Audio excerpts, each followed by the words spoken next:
may be seated. And as Pastor Ricky mentioned earlier, we're starting a little series here this week for 4 weeks on miraculous births. And he'll be preaching the next couple weeks. Pastor Keith will actually be preaching on the miraculous birth of Jesus himself. But we go back to Judges chapter 13 this morning to reflect on the miraculous birth of the man named Samson. Now, we are not going to look at the life and ministry of Samson, but we probably don't need to because he's one of those anti-heroes, if you will, of Scripture that everybody knows about. We know the stories, but yet Samson's ministry and what we discover in Judges 13 is often missed. We often see Samson as one called to be a deliverer who fails, and he fails miserably. But yet we also know that Samson, from the artwork and the pictures and the storybooks and our children's Bibles, that, man, he was ripped. He was a muscular dude. And he was able to do amazing feats of strength because of his physique and his workout and diet. But one thing I want to establish here at the beginning when it comes to understanding Samson is that Samson did not appear as our modern art and culture present him. Because remember, when he performed those miraculous feats of strength and power, everyone looked at him and were questioning, where did that come from?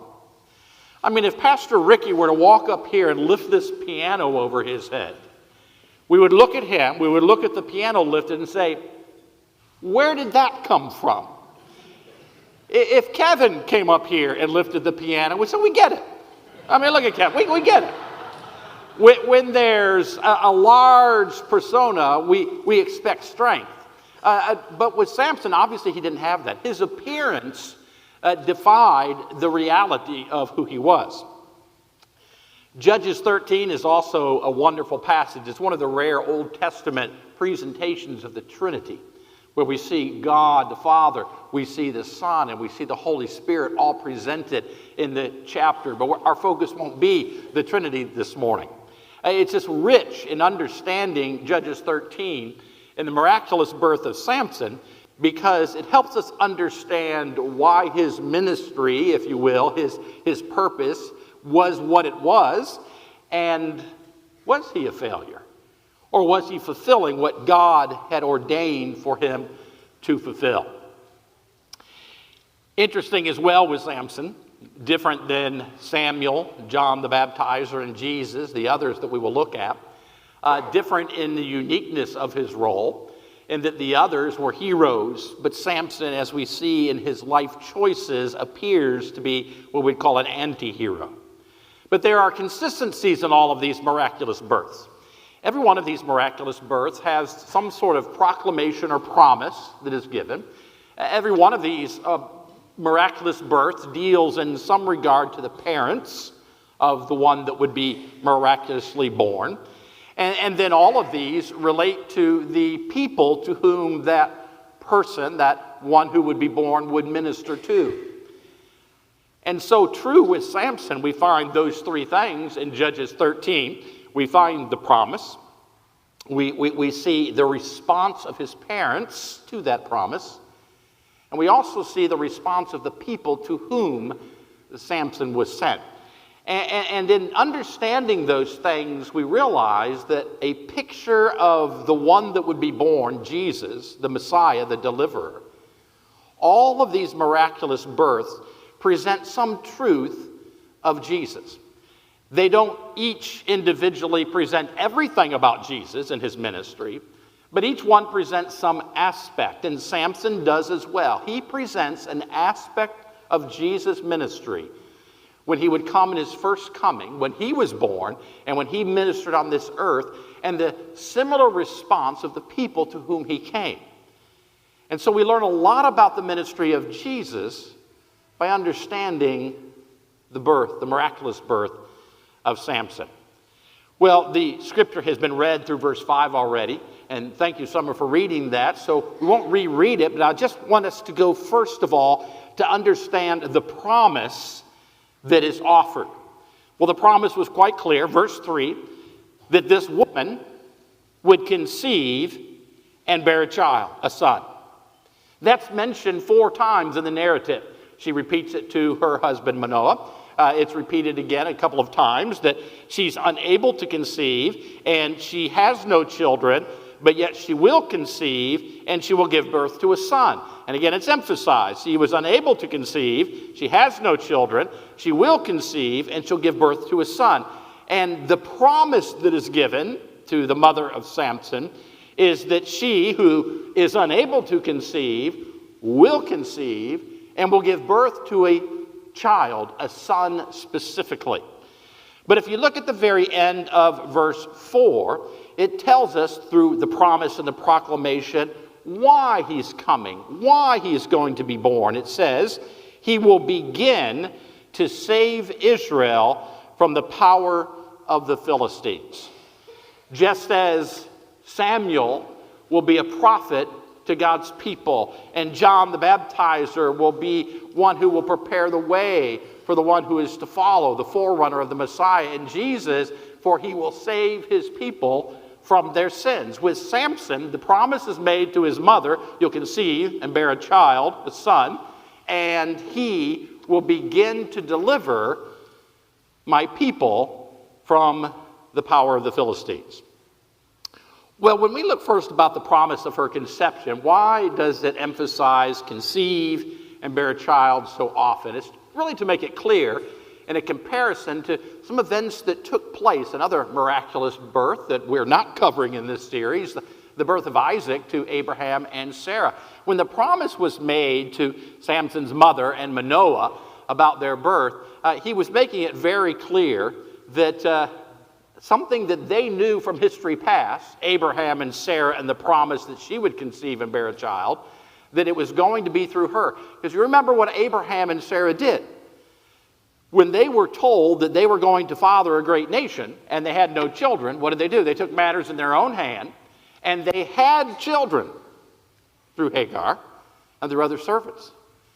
So they took into their own hands that we are going to actually have children even though we're unable to conceive. But what God is making very clear in his promise to Samson's mother is that you will not go about a child any other way. Don't follow the pattern of your father Abraham and your mother Sarah. You've been unable to conceive, you're going to bear a child, but it's going to be through conception.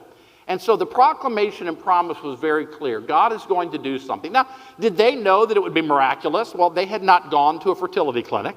They did not know why they were unable to have children. The angel of the Lord is actually telling them, you are unable to conceive, but you will conceive. This was the first she found out that she was unable to conceive, and it came with the promise, but you will conceive. Now, all of that is just to say that God is making it very clear. I'm going to do a work. I'm going to accomplish something. I am prepared to do something, and I want you, mother of Samson, to receive that task and allow God to work through you to bring forth a child that will then, to this promise, begin to save Israel from the power of the Philistines. Now, we've got to understand begin. When we think begin, we think it's the first step. I begin to drive to church this morning by getting in the car. I begin to eat my breakfast when I take my first bite. I begin to whatever. Begin in our word and understanding in English is just the start of some action, the start of something. But this word begin has a lot implied with it. In fact, yesterday as I was preparing my final thoughts for this message, which I typically do while college football is playing, as my wife doesn't believe that's the best approach, she's wrong. Because there actually was given to me by the Lord through football yesterday a perfect illustration of what this word begin means. As you'll know, Michigan defeated this supposed number 2 team in the country, Ohio State, yesterday. And at the end of the game, one of the players on Michigan's team began a conflict when he tried to stake the Michigan flag in the O. And if you know anything about Ohio State Buckeyes, you don't mess with the O. And as he went to do that, the two teams engaged in a conflict. I'm not here to condone the conflict, and I'm not even here to celebrate the victory of Michigan over that other team down south. But instead, the word begin simply means to profane, to antagonize, to drive a wedge. The word implies an action in a negative sense that creates a reaction. Begin, we would better say, is starting something. That Michigan player was starting something when he tried to plant that flag in the O in his overwhelmed celebration. He started something that somebody else reacted to, and we saw the chaos that developed as a result of him beginning something. A wedge that divides. The word begin would be the wedge that you drive into a log to start the process of splitting and dividing that log. It's a negative effort that creates a reaction. And what God is saying to Samson's mother is that this child that's going to be born is going to drive a wedge between my people and those who hold them in bondage. The one that I'm promising to you is going to profane them. He is going to instigate. He is going to create issues that will provide an opportunity for you to be divided and separated from those who oppose you. Judges 14, verse 4. Just flip a page over. We see how that took place in his ministry after he said, hey, I want to marry this Philistine woman. His parents said, oh, okay, whatever you want. And now his father and mother did not know that this was from the Lord, who wanted the Philistines to provide an opportunity for a confrontation. That Samson was risen up for that very reason. Now, God doesn't condone his action. He doesn't condone his relationships. They were in disobedience. He doesn't condone the fact that he defiled his Nazirite vow. But instead, God rose him up to what? Begin to deliver his people, to drive a wedge and provide a confrontation with the Philistines. And Samson did that very same thing. I want you to flip to Luke chapter 12. You say, Bob, why are we going to Luke chapter 12? Because I want to connect very clearly at this point the promise of Samson to the ministry of Jesus Christ. In Luke chapter 12, beginning in verse 49, Jesus says, I came to bring fire on the earth, and how I wish it were already set ablaze. But I have a baptism to undergo, and how it consumes me until it is finished. Do you think that I came here to bring peace on earth? No, I tell you, but rather division. From now on, 5 in one household will be divided, 3 against 2, and 2 against 3. And he goes on. Jesus' earthly ministry, his first coming, was to come to a people and begin the deliverance of mankind from sin. And the first way that he needed to offer himself was to go to the nation of Israel, to the people of Israel, his people, the Jewish people, and begin the process of deliverance by driving a wedge between the lost religious leadership and the people of God. He came and he called the leaders, he called the Pharisees and the Sadducees and the other religious leaders who they were, vipers and wolves and whitewashed sepulchres. And his words and his actions created division. And that was an intent beginning of what he had come to do. Samson, the promise of Samson, is a picture of what Jesus would come to do as a part of his ministry later. Now, the Israelite world in Judges chapter 13, specifically the tribe of Dan, where Samson came from, and their regional conflict and oppression they experienced, all is recorded for us as well. not just so we know about a historical person, Samson, and a historical point in the nation of Israel, but that we would see that God from the beginning has intended ultimately to send his own son through a miraculous birth, who would come and drive a wedge between those who were here and the truth, and he would create a reaction amongst those that were here that ultimately would lead to a confrontation that would lead to his death on the cross. But was that failure? No, it was ultimately victory.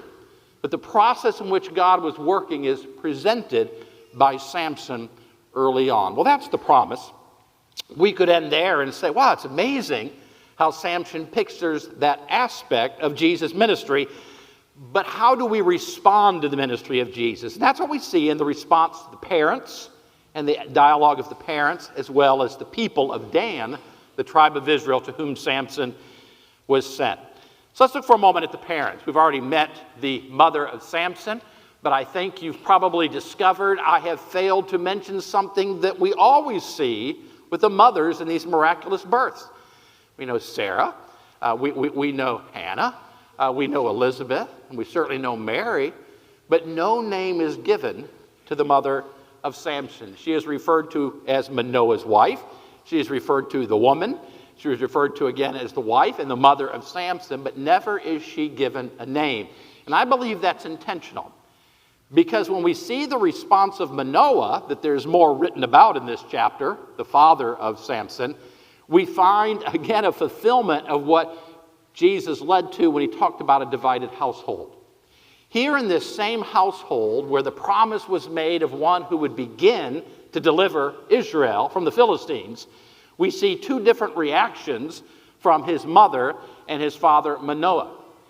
And we find as well a description, although maybe subtle, of who God plans to come rescue when Jesus comes. What did Jesus say? I have come not for the leaders, not for the wealthy. I have come for the poor. I have come for the blind. I have come to those who are oppressed. He comes to those who are humble and recognize their need. Jesus has come to those who don't have a name, don't have a position, don't have any wealth, but he comes to those and his promise is fulfilled in the midst of those who are in need. In contrast to Manoah, his father. It's interesting, Manoah, the name means rest, means peace. But yet the people had no rest and they had no peace. Maybe he was named Manoah by his parents out of hope. Maybe someday we'll have peace. They've been going through this oppression for 40 years. They even had oppression prior to that, before a time of deliverance. And maybe the parents were saying, we hope for peace, we hope for rest. And they named their son out of hope that that's what they would someday know. Because they didn't have peace and they didn't have rest because of the oppression they experienced. But Manoah, who has identified with one who has peace, in contrast to a mother who's given no name at all. Let's look at Manoah for a moment. He responds in a number of different ways after his wife comes to him, Mrs. Manoah, and says, hey, someone just came to me and shared this with me. And she repeats it almost verbatim to him, what the angel of the Lord said to her, fulfilling with the promise of the child that would be born, the Nazirite vow, and what God would call him to do. And Manoah's response, as we read about that in verse 6, after he's shared it, verse 8, Manoah prayed to the Lord and said, please, Lord, let the man of God you sent come again to us and teach us what we should do for the boy who will be born. And if you look down in verse 12, when the angel of the Lord actually does return, Manoah asked, when your words come true, what will the boy's responsibilities and work be? Manoah's response was, what do I need to do in order to fulfill your plan through this promised one? Manoah represents so many, even of us, who when God offers to us hope for deliverance, our first response is, what do I need to do? How do I make this happen? How do I develop this boy? How do I Receive the glory for what's accomplished? Maybe that's the motive. Just feeling necessity that there's no other way unless I do it myself. We don't know his motives behind it. But Manoah's first response was that of self-reliance, asking how I can accomplish this in the life of this boy. There are some in today's world, when Jesus comes and he drives a wedge between you and your bondage to sin, when you recognize that there's a need and you need to be delivered, and you're no longer interested in that life of sin, and you're no longer interested in living apart from God, he offers to you hope. He creates this wedge, and our response is, what must I do in order to receive that promise and blessing? And I would say to you, just as the angel of the Lord responded to Manoah when he said, what I told the woman, that's all I ask. And again, what did he tell the woman? Simply accept the task that I've called you to. Simply obey. Simply keep yourself pure. Simply take on the same vow that your son will take on. Simply be my humble servant. In humility, we accept the work of God on our behalf. We don't try to figure out what we have to do to have a relationship with God and discover peace. Well, Manoah goes on to share even more ways in which we erroneously respond to the promise of God. He says in verse 15, please stay here, Manoah told him, and we will prepare a young goat for you. Well, this was a day when hospitality was necessary. The Holiday Inn was not yet open, and it was necessary when visitors came by for you to offer your hospitality to them. But the fact that he's offering a young goat is that he's trying to make something quite significant. And he doesn't just say, spend the night before you return home. He says, stay here. The implication that Manoah is saying is, don't leave, because if you leave, this will never happen. I want to have your presence. I want to be in fellowship with you. I want to maintain this relationship with you, the one who's offering this promise. Because if I don't maintain this fellowship, then I won't experience the promise that you've offered to me. It won't be done unless I'm here in this fellowship. And I think many times we respond to the promise of God for deliverance by doing the same thing. Well, as long as I just stay in fellowship with God, as long as I stay in fellowship with his people, if I go to church, if I live a certain life, if I just get comfortable and create my world to be that which includes that promise, then everything will be okay, because we'll talk about it. We'll have conversation about it, and we'll sing about it, we'll pray about it, we'll hope about it, and then someday we'll experience it. But it's all about the fellowship. And Jesus' response, or I say Jesus, I just gave something away, the angel of the Lord, the pre-incarnate Son of God, responded to him and said, no, you don't need me to stay here with you, because God is going to do a work. And God is going to do that work as he has promised to do that work. It's not dependent upon our fellowship. And I would encourage you today that you consider, if you're seeking peace, if you're seeking deliverance from the bondage of sin, if you have any hope, do not fall into the trap of saying, as long as we just stay in fellowship, as long as we just maintain here and sit around the table with people who talk the same way and who do the same thing, then everything will be okay. No, it's not simply the fellowship. Look at verse 17. The third way that Manoah responds, he said to him, what is your name, so that we may honor you when your words come true? It's interesting, when Jesus was in his ministry, there was often the response to his claim to who he was, and people who gave him a name or say, you do this in the name or the authority of the devil himself. Usually the name has an implication of by what authority are you doing this. And there may have been a part with Manoah asking him, I want to know your name. I want to know the authority upon which is this. How much strength is behind this promise? But it's probably more along the line, the way the word name is used, is that of just, I want to know more about you. I want to know who you are. I want to know where you came from. I want to know who you really are. And I want to know you better, because if I know you better, then that will give me hope and confidence in this promise that you have given to me. Excuse me, I'm just going to get that out of the way, that cough, and I'm good. I don't need water. It just needed to go. We're good. Thank you. TV land, sorry about that. After Manoah's request to know this message bearer better, thinking that if I have more knowledge about this, I'll have more hope. And I want to tell you again, Manoah is not the one who we should follow and emulate, because in the case for us today as well, when God has promised us deliverance from sin, when he's promised to give us peace and give us rest, it does not come simply by knowing him more.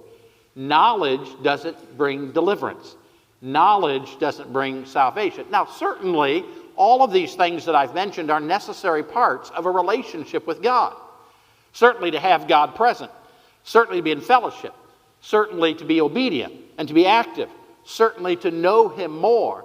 But they are not the means in which we find hope. They are responses to one who has already given us hope.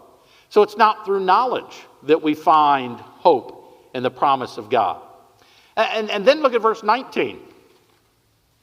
Manoah took a young goat and a grain offering. Now, Jesus, or the pre-incarnate Son of God, had said to him earlier, no, don't give me a young goat. If you want to make a sacrifice to God, go right ahead. So in verse 19, he responds. He took that young goat and a grain offering. He offered them on a rock to the Lord, who did something miraculous. While Manoah and his wife were watching, when the flame went up from the altar to the sky, the angel of the Lord went up in its flame.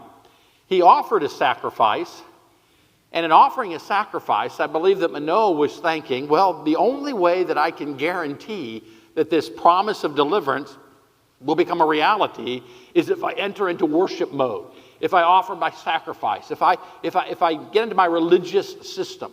Because if I offer to God what he's requested of me, if I simply follow the rules, if you will, then that promise will be made. And I hope you're beginning to see with Manoah that God and his pre-incarnate Son, who's offering this hope, the response is, I'm promising you deliverance. I'm not asking for you to figure it out.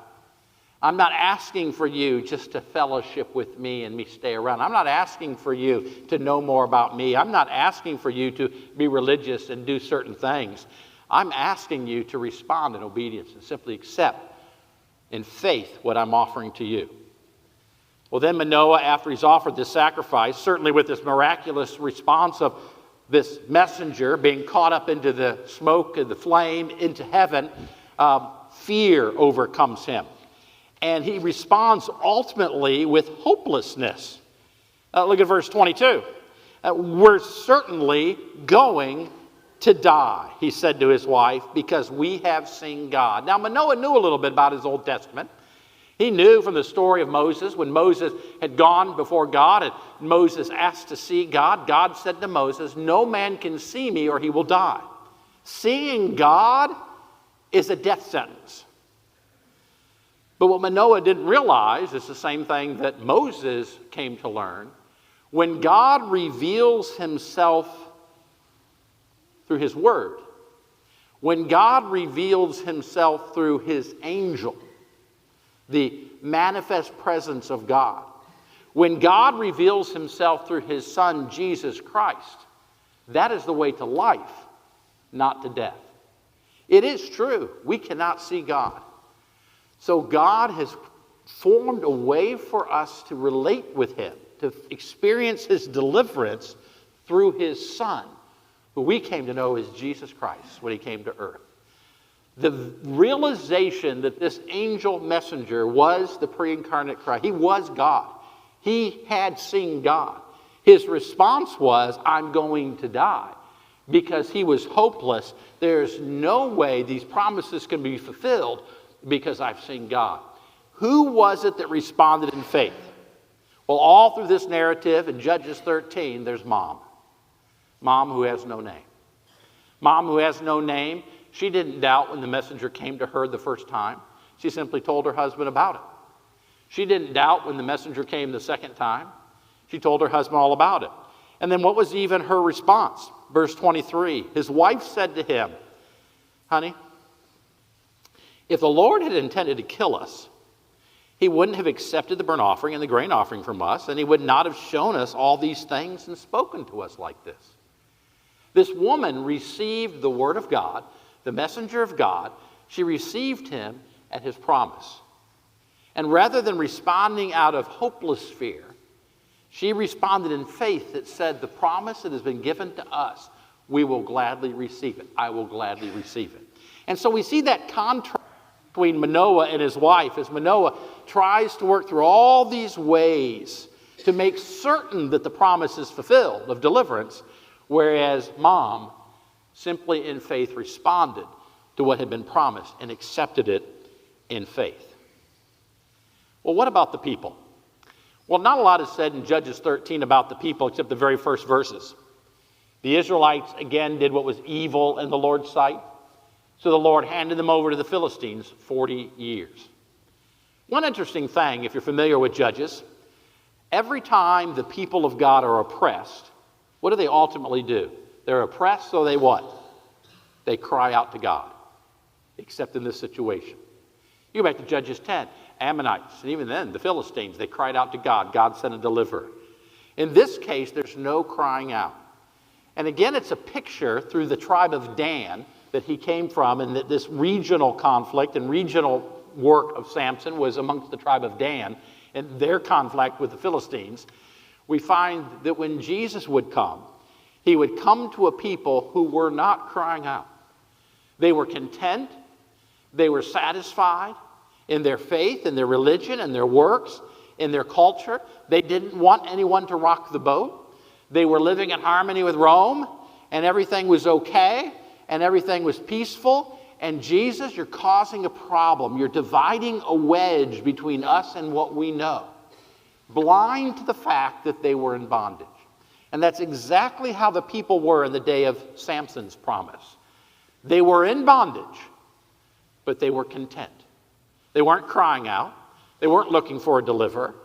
So God had to send a unique deliverer who would create that wedge, who would create that division, so that they ultimately would have the opportunity to be delivered from their oppression. I believe their oppression was primarily spiritual. Because Samson, later on, we find that he was able just to go to the Philistines and marry amongst the Philistines. That had already become common. They were living, if you will, in peace together. But obviously the bondage that came from the Philistines was more of a spiritual nature and oppression. The people of Dan, particularly the tribe of Dan, were certainly content with the oppression and their separation from God. We find that in the case in Samson's ministry when he had killed 30 people and provided some garments in the fulfillment of a riddle, that he was off in a cave, and so they said to the people of Judah, send us Samson so we can get retribution. And the people of Judah said to Samson, what are you doing? Why are you causing problems? Everything's great. Don't rock the boat. The culture of the people was contentment with where they were. In the midst of contentment, God will send one to rock the boat, to create people in the midst of a division, the requirement to make a choice. And we find with the people at the time of Samson, the presentation is exactly the response that came in Jesus' ministry. The tribe of Dan. The tribe of Dan, it said in chapter 18, after the story of Samson, that they, of all the tribes, had never conquered their territory. They had never accepted because of the Philistines.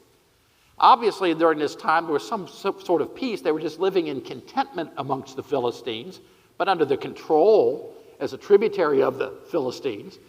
And as a response, they had just experienced Samson, who came in and drove a wedge Samson killed about 4,000, 5,000 people of the Philistines. And it tells us when he finally took out that large group of people in that party hall, it says that the leaders amongst the Philistines were there.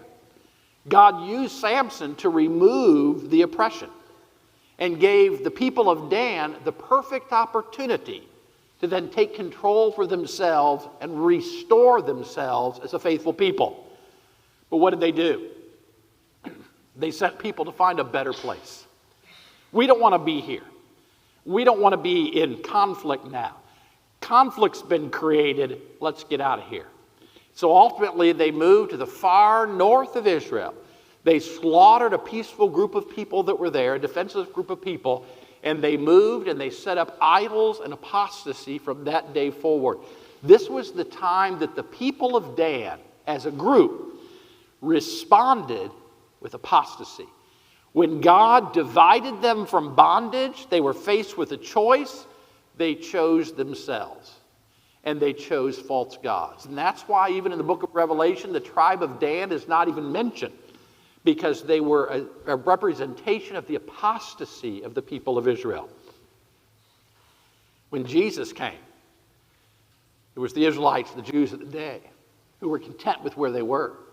When Jesus drove a wedge, he revealed the hypocrisy. He pointed them back to truth. He pointed them back to the way, which was him. What was their response to Jesus? Well, there were some who followed humbly. The fisherman, the tax collector, and the former prostitute, and those who were in such need, the blind, the paralyzed, who experienced his healing power. But in the midst of that wedge that was driven between them, those who reacted in the opposite way ultimately called for him to be crucified. And they rejected him. And they died in their apostasy of self and religion, rejecting the very Son of God.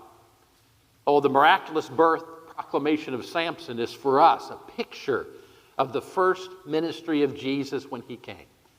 To drive a wedge for us to provide an opportunity of freedom when we accept the one who has come to deliver us.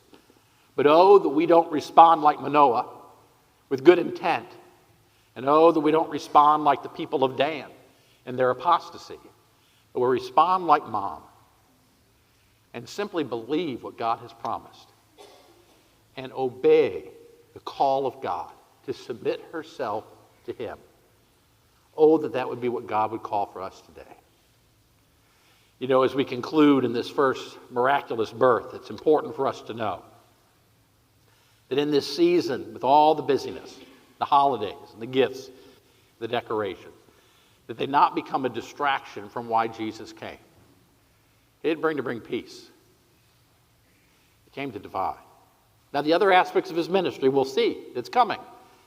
But the aspect of division, so that we are forced to respond to this one who is promised to us. How will we respond today? What is the need of your heart? I want to conclude in 1 Peter, and go there if you will, if you can find it by the time I read it. 1 Peter,